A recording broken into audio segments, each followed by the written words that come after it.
जय हो भोजपुरिया समाज, कैसन मानी रहुआ लोग। दोस्तों, रॉक स्टार रितेश पांडे का एक बहुत ही धमाकेदार सॉन्ग हम लोगों के बीच में 18 तारीख को सुबह 6 बजे यानी कल सुबह 6 बजे आएगा, जिसका नाम है प्यार काहे कैलू पगला से।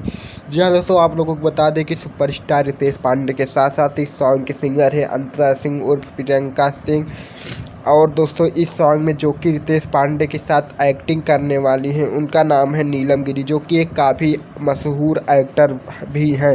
दोस्तों, सुपरस्टार रितेश पांडे का मार्केट में जितने सॉन्ग आते हैं, चाहे वो सैड सॉन्ग हो या रोमांटिक सॉन्ग हो, वो तो काफ़ी धमाल मचाते थे। दोस्तों, सुपरस्टार रितेश पांडे के जितने भी फ़ैन हैं उनके इस गाने को बहुत सारा प्यार और आशीर्वाद दीजिएगा दोस्तों, क्योंकि सुपरस्टार रितेश पांडे का यह गाना एक सेट सॉन्ग है। और दोस्तों, सुपरस्टार रितेश पांडे का सेट सॉन्ग काफ़ी अच्छा होता है और बहुत ही बवाल मचाता है। तो दोस्तों, भोजपुरी से ऐसी ही जुड़ी न्यूज़ जानने के लिए हमारे छोटे से चैनल को सब्सक्राइब कर लें, क्योंकि हम अपने इस चैनल पर सभी सुपरस्टारों की सबसे पहले ट्रेंडिंग न्यूज़ आप तक पहुंचाते हैं। मिलते हैं नेक्स्ट वीडियो में।